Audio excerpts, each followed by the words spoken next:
Let her go. She's just a child. Take whatever you want from me. Take everything. Just let her go. The man gripping my collar laughed, low and ugly, right into my ear. You? A janitor with nothing? You expect me to believe that? He was wrong about one thing. He was right about the other. I wasn't a janitor. I was Ji-hoon Beck, chairman of Beck Dynamics, worth more money than this entire back alley of Moonbell City had seen in 100 years. But he was right that I had nothing. Not that night. Not with a 7-year-old girl named Efua trembling behind my legs, her small fingers digging into my sleeve like I was the only solid thing left in her world. 3 months earlier, I would have called security and walked away without looking back. 3 months earlier, I didn't know her name. Now I was ready to die in an alley for her. If you've ever wondered what it costs a rich man to remember what being human feels like, stay with me. This is the story of how I lost everything to gain the one thing money never bought me. Subscribe now, because you do not want to miss where this goes. Let me take you back to the beginning, back before the knife, back before I even knew her name. I had just turned 42, and I hated my own reflection. Every morning, I looked into that mirror in my penthouse on the 40th floor and saw a stranger in a $3,000 suit. My father built Beck Dynamics from a scrap metal yard. I inherited it polished into a global conglomerate, and somewhere between the mergers and the shareholder meetings, I had become someone I didn't recognize. My marriage had ended 2 years before in a settlement, so cold my ex-wife's lawyer sent me a fruit basket afterward, as if to apologize for how easy it had been. I had no children. I had 4 homes, and slept in none of them for more than a week at a time. I had 11,000 employees who called me Chairman Beck, and not one person on this earth who called me just Ji-hoon. That is the exact loneliness that made me do something my board would have called insane. I told my assistant, Mr. O, that I was taking a personal leave for health reasons. That was the lie. The truth was simpler and stranger. I wanted, for once in my life, to walk through the world as nobody. I rented a room above a noodle shop in the Dabong district, the kind of neighborhood my company's real estate division would have called underperforming. I bought secondhand clothes from a stall that smelled like mothballs. I let my beard grow rough. I told the noodle shop owner my name was Min, short for nothing, a man between jobs looking for day labor. For the first time in a decade, nobody wanted anything from me. I was sweeping the front step of the noodle shop on my 3rd morning in Dabong when I met her. "You're doing it wrong," a small voice said. I turned around, broom in hand, expecting an old woman scolding my technique. Instead, there was a girl, maybe 7 years old, with 2 crooked braids and a school backpack twice the size of her body, standing with her hands on her hips like she owned the sidewalk. "Wrong," I said. "It's sweeping. How is there a wrong way to sweep? You're pushing the dust toward Mrs. Yoon's shop. She'll be mad. You have to sweep it the other way, into the gutter." I looked down at the small pile of dust drifting exactly where she said it shouldn't. I laughed, actually laughed, a sound that felt rusty coming out of my own chest. "Fair enough," I said, and I swept it the other way. She watched me with the serious concentration only children have, like she was grading an exam. "My name is Efua," she said finally, as if I had earned the information. "Min," I said. "That's a boring name." "It's a boring life," I said, and I meant it as a joke, but something in my voice must have given me away, because she tilted her head and studied me the way children do when they sense an adult is lying about being fine. She didn't push. She just said, "I sell flowers after school by the train station. My grandmother makes them. If you want, I can save you one. For free. Since you're new." Nobody in Dabong knew I could have bought the entire flower stall, the train station, and the block around it without noticing the withdrawal from my account. And here was a child offering me a flower for free because she thought I looked like I needed one. I said yes before I understood what I was agreeing to. That flower sat on my windowsill above the noodle shop for 2 weeks before it finally wilted, and somehow I couldn't bring myself to throw it away even after. Here's where the story could have stayed simple. A rich man plays poor, befriends a sweet child, learns a lesson about what matters, goes home a better person. If that's the movie you're expecting, let me tell you right now, that is not what happened. Keep watching, because in about 2 minutes, everything I thought I understood about Efua and her family gets turned upside down. Over the following weeks, I found reasons to walk past the train station every afternoon. Efua would be there with a bucket of flowers her grandmother grew on their tiny rooftop garden, calling out to commuters in a voice too big for her body. I started buying a flower every single day, even though I had nowhere to put them, even though my apartment above the noodle shop began to look like a strange funeral home of dying stems in jars. You don't have to buy one every day, she told me one afternoon, counting out my change with the careful pride of someone doing real math. You're going to run out of money. I like your flowers, I said. You like talking to me, she corrected, grinning, and I realized she wasn't wrong. I started walking her home some evenings, when her grandmother was still finishing errands.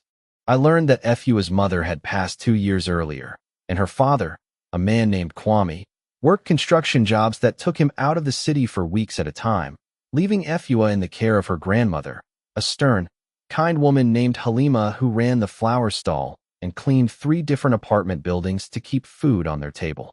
I learned Efua wanted to be a scientist, specifically, in her exact words, a scientist who studies why some flowers smell like nothing and some flowers smell like everything.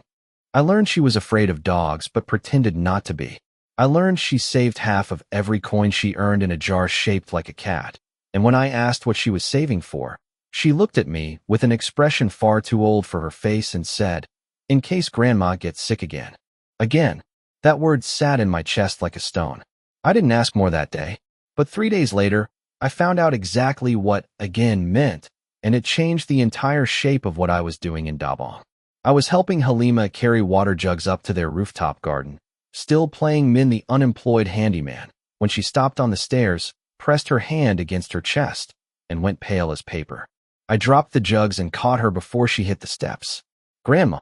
Efua's scream cut through the stairwell like a blade. I carried Halima the rest of the way up myself, laid her down, and pressed my fingers to her wrist the way I remembered from a first aid course I'd taken a decade ago for a company liability requirement I never thought I'd actually use. Her pulse was fast and thin. "She has a heart condition," Efua said, and her voice had gone flat and practiced, the voice of a child who had said this sentence to too many strangers already. "The doctor said she needs an operation, but it costs too much. She just needs to rest. She always just needs to rest." I looked at this 7-year-old girl reciting her grandmother's medical prognosis like a grocery list, and something in me that had been asleep for years woke up furious. That night, still in my cheap borrowed clothes, sitting on the floor of my rented room, I opened the banking app on the burner phone I'd bought for my time in Dabong, and I stared at numbers with more zeros than this entire neighborhood would see in 3 generations. I could fix this with one transfer. One single transfer, smaller than what I spend on wine in an average month. And Halima's heart would be repaired, and Efua would never have to save coins in a cat-shaped jar again. But if I did that as Jihoon Beck, I would have to stop being Min. And some cowardly, selfish part of me, the part one I'm not proud of, was not ready to stop being the man Efua had called her friend before she knew he had a single one to his name. So instead, I did something worse. I told myself I would find another way. A quieter way. I told myself I had time. I did not have time. That decision is the first tension I need you to sit with, because it is about to cost me everything. Before we get there, let me ask you something. If you were in my position, keep your identity hidden a little longer to protect a friendship, or reveal everything immediately to save a life, which would you choose? Drop your answer in the comments, because you are going to want to compare it to what I actually did. For 2 more weeks, I played handyman. I fixed the leaking pipe under Halima's sink. I brought extra rice from the noodle shop that was, in fact, purchased fresh by my assistant Mr. O and driven 40 minutes into Dabong in an unmarked car so no one would recognize the delivery service. I told myself these small kindnesses were enough while I quietly, secretly, began arranging a proper solution. I contacted, under a shell charity name, a cardiac specialist at Seoul's best hospital. I told myself I would surprise them with a scholarship from a fake nonprofit, something clean, something that wouldn't expose me. I was so careful. I thought I was so careful. It happened on a Tuesday, and it happened because of a magazine. Mrs. Yoon, who ran the shop I'd been staying above, was flipping through a business weekly while I swept the front step, my daily ritual now, months into this double life. She held the magazine up without looking at me. "Min, doesn't this rich man look a little like you? Same jaw." Huh. I glanced over out of pure reflex before I could stop myself, and my own face stared back at me from the cover of Korea Business Weekly under the headline Beck Dynamics Chairman Vanishes Amid Merger Crisis.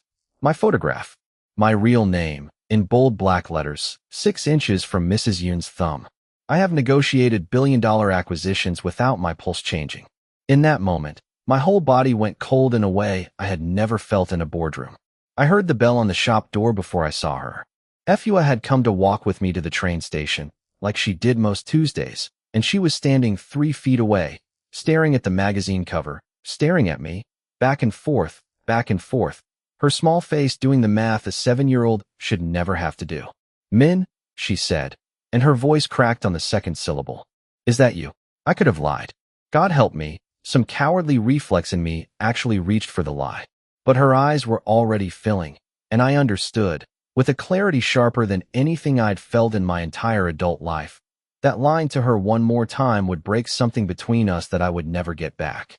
Yes, I said. That's me. Efua took a step back like I had struck her. You're rich, she said. You're rich, and you took my flowers, and you let me give you the free one, and you let my grandma think you were poor like us. You let me think. She stopped, and her chin trembled, and the next words came out in a whisper so quiet I almost didn't hear them. You let me think we were the same. Efua. Don't. She was crying now, openly, angrily, the kind of crying that comes from a much deeper wound than a lie about a job. My daddy works so hard because we don't have money. My grandma is sick because we don't have money. And you had it this whole time. You had it, and you watched me count coins in front of you. Every word landed like a blow, because every word was true. I was going to help, I said, and even as it left my mouth I heard how weak it sounded. I was arranging something, a scholarship, for your grandmother's surgery. I swear to you. Efua, I was all ready. You were going to help later, she said, and she was shouting now, drawing looks from the street, and I didn't care about a single one of them. Grandma almost died on the stairs. She almost died, and you had the money in your pocket the whole time, and you were still pretending. She ran. 7 years old, backpack bouncing against her spine, and she ran from me faster than I have ever seen a child run, and I stood on that sidewalk in my second-hand clothes with the truth of who I really was splashed across a magazine cover in Mrs. Yoon's hands, and I understood, for the first time since my father died, exactly what it felt like to lose something I couldn't buy back. If you think that was the low point of this story, you are wrong. It gets worse before it gets better. Make sure you're subscribed, because the next part is the reason I almost didn't survive this story to tell it to you. I let her go that day. I told myself she needed space, that chasing a crying child through Dobong's crowded streets would only make it worse, and maybe that was true, but I have wondered since whether it was also, in some cowardly corner of my heart, easier for me. Easier to let the silence sit than to face what I'd done. I went home to my rented room, and, for the first time in months, I put my real phone back on. 41 missed calls from Mr. O. 14 texts marked urgent. While I had been playing handyman in Dabong, a rival on my own board, a man named Director's son, had used my vanishing as an opportunity to whisper to shareholders that I was mentally unfit to lead, that the company needed new direction, that perhaps Chairman Beck had finally cracked under the pressure everyone always suspected he was hiding. There was an emergency board vote scheduled in 4 days to determine whether I would be removed as chairman of my own father's company. I had spent 3 months trying to remember how to be a human being, and in that time, the empire I was born into had nearly slipped through my fingers. I should have gone straight to headquarters that night. Instead, I went to find Efua. Halima answered the door of their small apartment with red-rimmed eyes of her own, and I understood immediately that Efua had told her everything. You lied to my granddaughter, Halima said, and her voice was quiet in a way that was somehow more devastating than shouting. You let a child who has already lost her mother believe she'd found a friend who understood what it meant to have nothing. Do you know what that girl has survived? And you used it. Maybe not on purpose, but you used it. I never meant to hurt her, I said. I wanted, for once, to be seen as just a person, not a chairman, not a checkbook, just Min. Then you should have told us the truth the moment you realized how much we needed one, Halima said. Instead, you let a 7-year-old fall in love with a friendship built on a lie, because it was easier for you than being honest. Every word cut, because every word was fair. I asked to see Efua. Halima's face softened, just barely, with something like pity. She doesn't want to see you, she said. She told me she never wants to see Min again. Because Min doesn't exist. I left money on their table that night. Not as an apology, because I understood by then that money could never repair what I'd broken, but because Halima's surgery could not wait one more day for my pride to catch up with my conscience. I called the specialist myself, under my real name this time. No shell charity, no hiding, and I told him I would cover every cost. And I told Halima the truth about exactly who was paying and why. No more secrets, and she looked at that money on the table like it was both a lifeline and an insult, and I understood that too. She let me pay. She did not let me back into their home. 4 days later, I walked into the Beck Dynamics boardroom for the first time in 3 months, still faintly smelling of the noodle shop I'd been sleeping above, and Director Sun looked at me like he'd already won. "Chairman Beck," he said, with a smile so practiced I nearly admired it. Or should we say, former Chairman Beck, given your, let's call it, mental health leave. The board has some concerns. Here is the part one did not expect even from myself. I did not defend the last 3 months the way the old Ji-hoon would have, with intimidation, with threats about severance clauses and non-disclosure agreements. Instead, I told them the truth. All of it. The loneliness. The disguise. Fua. Halima's heart. The lie that cost me the first real friendship I'd had in a decade. "You think this makes you look weak," I told the boardroom, my voice steady even though my hands were not. "I think it makes me the only person in this room who has spent the last 3 months learning what it actually costs to earn someone's trust instead of buying it. Director Sun has spent that same time buying yours. Ask yourselves which one of us actually understands what this company is worth." The vote was close. Closer than it should have been for a man who built half this empire with his bare hands. But I kept my chair. Barely. You'd think that was the resolution. Company saved, dignity semi-intact. Time to go apologize properly to a little girl and her grandmother and let the story end gently. I wish it had. But 3 nights after that board vote, Director Sun, furious at losing, did something far more dangerous than a boardroom whisper campaign. He hired someone to dig into my 3 months in Dabong, hoping to find scandal he could leak to destroy me completely. And that search led his hired man straight to the one person who could hurt me worse than any shareholder ever could. I told you at the start of this story about a knife at my throat in an alley. This is where we finally get there. I had gone back to Dabong that night, uninvited, unannounced, because I could not stand one more day of silence from Fua. And because Mr. O had warned me hours earlier that someone matching the description of Director Sun's investigator had been asking questions around the noodle shop, asking specifically about the girl who sold flowers to the rich man in disguise. My blood had gone cold the moment I heard it. I did not wait for permission.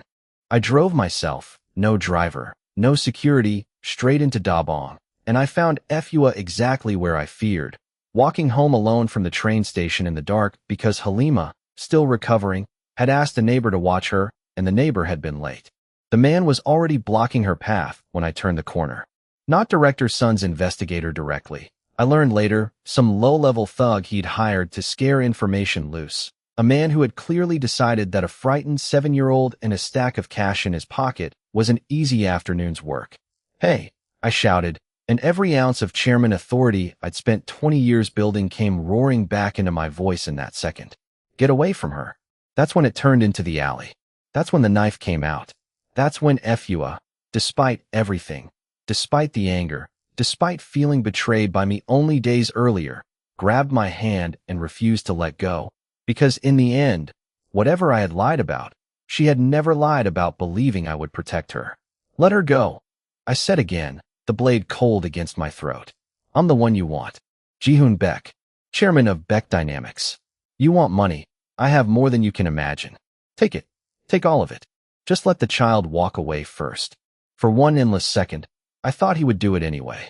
Then sirens, distant but closing fast, because Halima, watching from her window and seeing the commotion, had already called the police the moment she saw a stranger blocking Fua's path. He ran. I dropped to my knees on that filthy alley ground and pulled Fua into my arms, and she didn't pull away this time. She sobbed into my shoulder, and I sobbed too, 42 years old and crying in an alley like I hadn't allowed myself to since I was younger than she was now. "You came," she whispered. "Even after everything, you came." "I will always come," I told her. Efua, I am so sorry. I should have told you the truth from the very first day. Not because of the money. Because you deserved a friend who was honest with you, and I failed that. She pulled back and looked at me with an expression far too wise for 7 years old. Grandma says the truth is like medicine. It tastes bad, but it helps you get better. You gave her the surgery money without lying anymore. That's the truth medicine, right? Something like that, I said, laughing through tears. If you've made it this far, you already know this story isn't really about a rich man and a poor child. It's about what happens when we finally stop performing for the people we love and start actually showing up for them. If that hits home for you, hit subscribe because the story isn't quite finished and the ending is going to surprise you. Halima's surgery, fully paid, fully above board, no more secrets, was a success. Director's son, once his hired investigator's actions became public in the police report, resigned from the Beck Dynamics board within the week rather than face the fallout of orchestrating an attack that endangered a child, even indirectly. I made sure of that personally, and for once, I did not feel a single flicker of guilt using my resources to make sure a man who threatened Efua's life never sat in a position of power again. As for Efua, our friendship did not simply snap back into place. Trust, I learned, is not a switch. It's a rebuild, slow and deliberate, brick by brick. I kept showing up, not as Min the handyman, because that man had never truly existed, but as Ji-hoon, the real one, flaws and all. I helped Halima open a proper flower shop instead of a train station stall, not by throwing money at it and walking away, but by sitting with her for hours going over business plans like she was a partner and not a charity case, because that's what she deserved. I visited every week. I learned to actually listen instead of solving. I let Efua be angry at me for as long as she needed to be, and slowly, so slowly, the anger softened into something that looked, unmistakably, like forgiveness. A year later, I stood at the opening of Halima's flower shop, real name over the door this time. No disguises left between any of us, and Efua tugged my sleeve the way she used to when she was correcting my sweeping technique.